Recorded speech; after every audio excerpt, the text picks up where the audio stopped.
singing over me.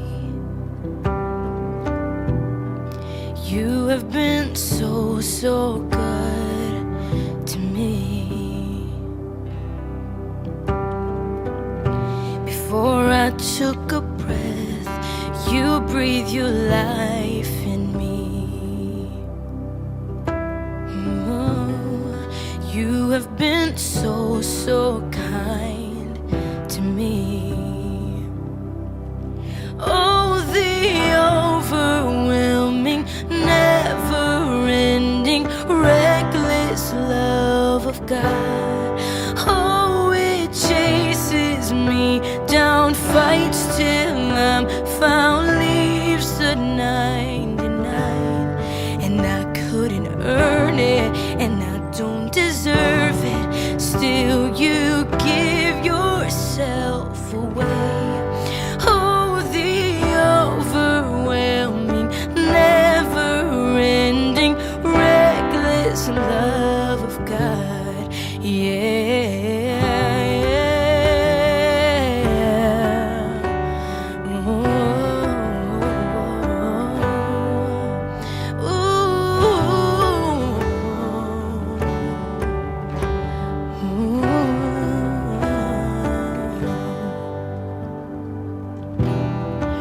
I was your foe, still your love fought for me.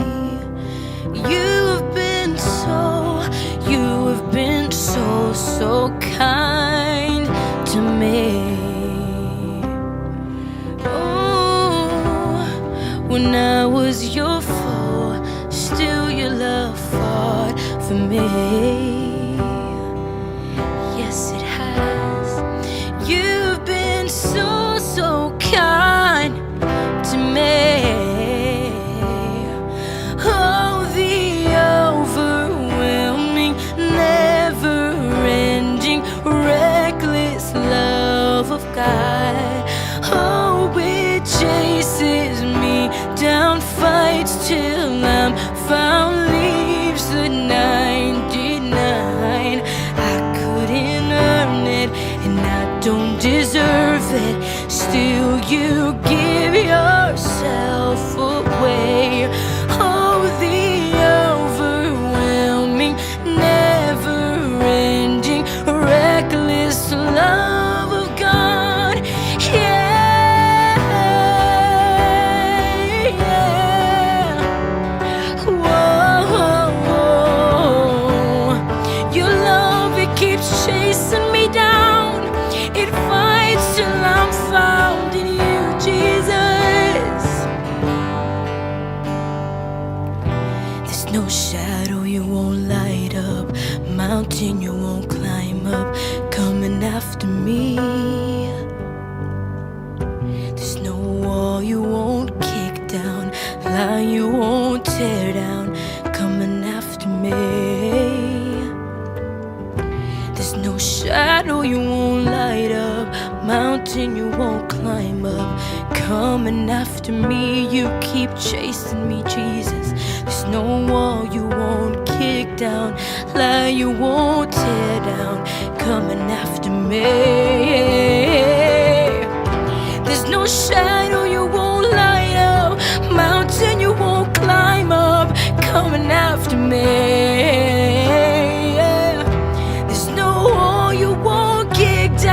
Lie you won't tear down, coming after me. Yeah. No shadow you won't light up, mountain you won't climb up, coming after me. There's no wall you won't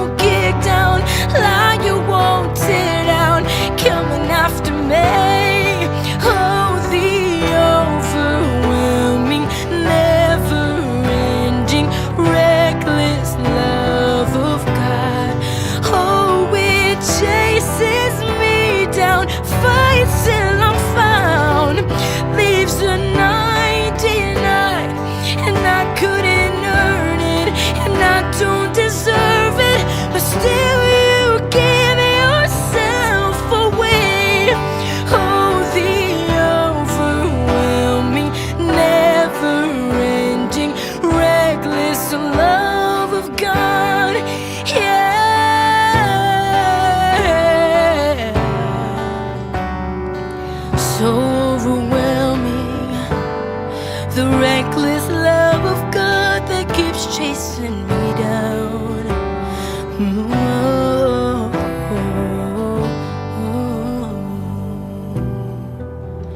You keep chasing me, you keep loving me when I don't deserve your love. You keep seeking me, you keep finding me, you keep loving me even when I don't deserve your love. You are still there, you are still there, my God. Yes, you are.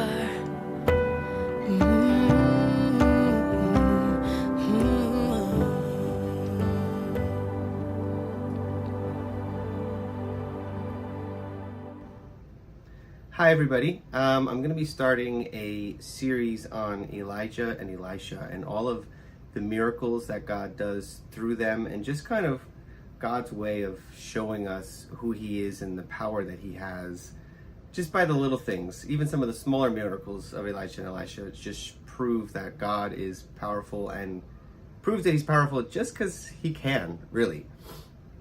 And today I want to tell you a story about a woman who had literally nothing. She was in this impossible situation and everything looked like it was going to crash in on her. And then God asked her to do something that really made no sense to her, literally no sense in the world. It was something that went against everything that she thought she should do. And instead of refusing, instead of running the other way, she listens. And she does what God asks. And something incredible happens in her life. All because she was obedient with this one simple request that God had of her. And that request was to give a stranger some food. That's it. Sounds really simple, right? But in her case, it was very far from simple. It wasn't simple at all. The story begins in 1 Kings 16. A guy named Ahab becomes king of Israel, but things are not going so well with Ahab behind the steering wheel. Politically, they are not doing well, let's just say that. This is a familiar story with Israel. Israel says they want a king. They don't want God to rule them anymore. They ask for a king. God gives them a king. And what do you think happens? It doesn't go so well. Verse 30 says this: But Ahab, son of Omri, did what was evil in the Lord's sight, even more than any of the kings before him. Oh, that's a lot. So that's not really how you want your king to be described. He actually marries Jezebel, as in Jezebel, Jezebel, and starts worshiping the god Baal. How quickly they forget. They forget, and we too, forget the promises that God makes. Things in Israel are not going well. Verse 33 says, Then he set up an Asherah pole. Okay. He did more to provoke the anger of the Lord, the God of Israel, than any of the other kings of Israel before him. Okay. Now, just so you know, I looked it up myself. An Asherah pole was set up to honor the goddess Asherah. So it kind of goes without saying that God is seriously not happy with King Ahab. So God is going to do something to try to get King Ahab's attention. So God sends a prophet, and the prophet is going to gently remind Ahab that things are not going according to God's plan. So here comes Elijah. The Lord is going to use Elijah to remind the people of Israel who's in charge. And it's not who Ahab thinks is in charge. Elijah starts with telling Ahab that there will be no rain or dew in Israel until Elijah says so. 17:1. Now Elijah, who was from Tishba in Gilead, told King Ahab, As surely as the Lord, the God of Israel lives, the God I serve, there will be no dew or rain during the next few years until I give the word. That is quite the introduction he made there. I wonder how it went down. Did he say hi King Ahab, I'm Elijah, and it's not gonna rain until I say so. All right, have a nice day. Bye. I don't know, how did it go down? Essentially, that's how it went down. Elijah told them what was going to happen. Elijah left, and then what do you think happened? Exactly what Elijah said was going to happen. It didn't rain.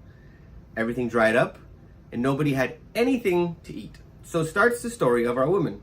The woman who was obedient, even though it didn't make any sense, even though it seemed impossible, for all accounts was impossible. But remember, we serve the God of the impossible. So this part of the story starts in chapter 17, verse 8. Verse 8, then the Lord said to Elijah, go and live in the village of Zarephath, near the city of Sidon. I will instruct a widow there to feed you. So he went to Zarephath. As he arrived at the gates of the village, he saw a widow gathering sticks. And he asked her, would you please bring me a little water in a cup? All right, so God tells Elijah to go to Zarephath, to live there, and that he had instructed a widow to feed him. So God may have told her to take care of Elijah, but as you'll see, she's going to have to make her own decisions on whether or not to follow what God tells her to do. All right, so recap. You got a stranger who comes to your village, arrives at the gates. You're a widow. In that time, life was very hard for widows, and that's probably why she's out gathering sticks. So this stranger interrupts what you're doing, asks you for a cup of water. Now, most people's initial reactions, I know my initial reaction would be, no. Hey, I'm busy here. Can't you see I'm doing something? Get your own water. But not her. That's not her reaction. Verse 11, as she was going to get it, he called to her, hey, bring me a bite of bread too. Anybody's friend or significant other ever asked them to get up off the couch and get something, and then just as you're about to sit back on the couch, they ask you for something else? Yeah, that's what he did there. This verse says, as she was going to get it. So, as she was going to get it means that she stopped everything that she was doing to go get this stranger a cup of water. Those sticks were what she was going to use to cook dinner. But just because he asked her to stop, she stopped to help him. She's already making choices here. She didn't have to get him the water. She was being kind to him. Now, as she's walking away, he calls out and says, hey, can you also bring me some bread? That'd be nice. That'd be really nice. Now, that would aggravate me, I'm going to be honest with you. You're a stranger. You just asked me for water. I stopped what I was doing, started to walk away. Now you stop me in my tracks as I'm walking away to help you, and you ask for bread also? Couldn't you have led with that? Can you get me some water and some bread? And not wait until I walked away and was already on task for what you had asked me to do? But hey. Verse 12 says, but she said, I swear by the Lord your God that I don't have a single piece of bread in the house, and I only have a handful of flour left in the jar and a little cooking oil in the bottom of the jug.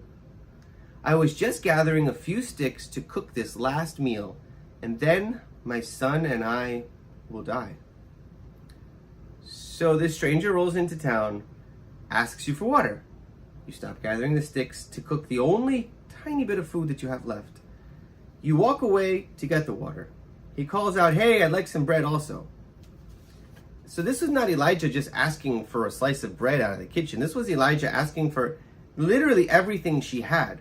The life-saving bread that she was going to make, because that's the last of what she had. He was asking for all of the food that she had left for her and her son. She doesn't get angry. She just explains the situation to him. She tells him, I'm just not giving you the piece of bread out of my cabinet. To her, this is not about just her. This is about her and her son. This is everything I have for me and my son. This adds a whole nother dimension to it for me. This is also all the food that she has for her child. I mean, I can't even imagine if a stranger asked me for the only food that I had left to feed Colton and Denver. I'd be like, no.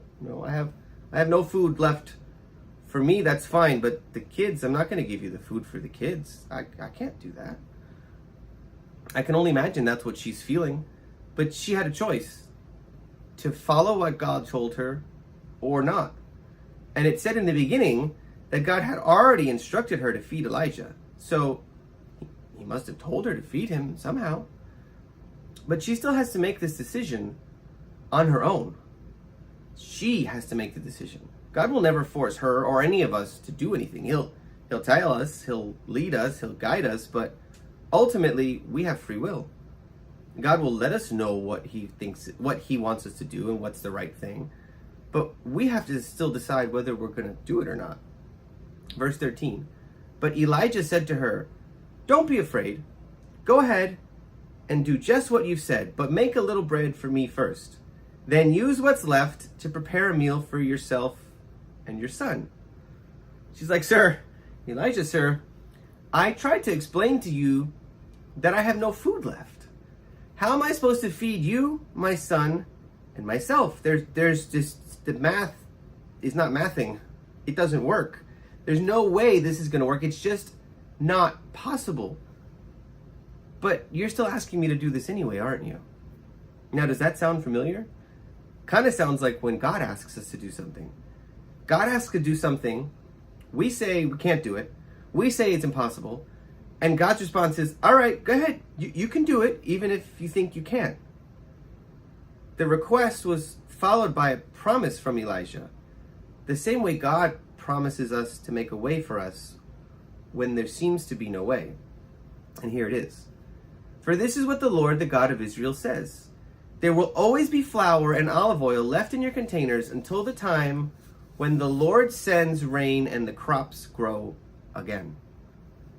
Well, that sounds pretty impossible. But remember, our God is the God of the impossible. Our God is the one who will always make a way. He made a way out of Egypt for the Israelites. He made a way through the Red Sea for them. He made a way through the wilderness. He made a way with manna from the sky. He made a way with water from a rock. He made a way when the walls fell down in Jericho. He always make a way. But let's just see if our widow believes that. So Elijah makes this impossible request of her and this even more impossible promise. She tells him that she has a tiny bit of flour in the bottom of her Tupperware jar, whatever she was keeping it in, and a little bit of olive oil left in the bottom of her big H-E-B bottle. There's a little bit left in the bottom. And this is his response to her. Don't worry, you'll always have flour and oil until the drought is over. What are you, crazy? That's not how the world works. You have flour, you use up the flour's gone. You use up the oil's gone. I clearly don't have enough to feed you. You're not making any sense. Flour and oil don't just reappear after you use them, do they? So it sounds like this widow has an impossible decision to make. Send Elijah on his way, cook what they have left, or follow what the Lord is asking her, and share the only food that they have left. With this guy, that sounds like a crazy lunatic, to be honest with you. Sometimes, in fact, a lot of the times, 99.9% of the time, at least in my personal experience, what God is asking you to do sounds nuts. Like completely off the wall crazy. But that's just because we can't see the bigger picture. God is using this situation to show himself. Not just to the widow, but to all of Israel, who at that time clearly had gone off the deep end and forgotten who God is. Let's see what she decides to do. So she did as Elijah said. And she and Elijah and her family continued to eat for many days. There was always enough flour and olive oil left in the containers, just as the Lord had promised through Elijah. So she decided to be obedient to what God was calling her to do, even though it didn't make any sense. I don't have enough food for me and my son. How can I feed this stranger also? And you say I'm not going to run out of flour and oil? That's crazy talk. Of course I'm going to run out of flour and oil. But if God wants me to feed this man, I'm going to feed this man. But that man, who seems like a raving lunatic, wasn't a lunatic at all. God did exactly what he said he was going to do. They did not run out of food. They did not run out of oil. God used her obedience to show himself. God is going to use Elijah in a mighty, mighty way to bring Israel back to himself. And all of this is setting the stage. Now, we all go through things where God is using a situation to accomplish a goal that we may not see. We all have decisions to make, daily, sometimes hourly basis. Just like the widow, do I listen to God or do I not? Do I do something that makes absolutely no sense right now, or do I run away and never find out what God had in store for me? So I have a challenge for you. My challenge is the next time you have an Elijah show up in your life, the next time God himself asks you to do something, or someone like Elijah asks you to do something crazy that you know is from God, just do it. The next time God asks you to do the impossible and promises to do the impossible through you, believe him and go ahead and do that impossible thing with God's help, because he will always keep his promises, just like he did for the widow here. God asked you to do something that sounded crazy through Elijah. Elijah asked her, feed me the only food you have left. But don't worry, you'll have food until the famine's over. Sounds crazy. But she went ahead and did it. And what did God do through her? He did the impossible. And that's exactly what he can do through us. I'm going to pray. Dear Lord, I thank you for this story of Elijah. I thank you for reminding us of your goodness to us. I thank you for reminding us that you are the God of the impossible and that anything is possible through you. Even when you ask us to do something that seems to make no sense in the moment, that seems to be completely impossible, that seems to be completely off the wall, you've shown us that not only can you, but you will come through for us. You never break your promises. You never go back on your word. And we thank you for showing that to us. In Jesus' name, amen. I'm going to continue the story of Elijah and then into Elisha as the weeks go on. So this is the first of our Elijah, Elisha series. I hope to see you back next week.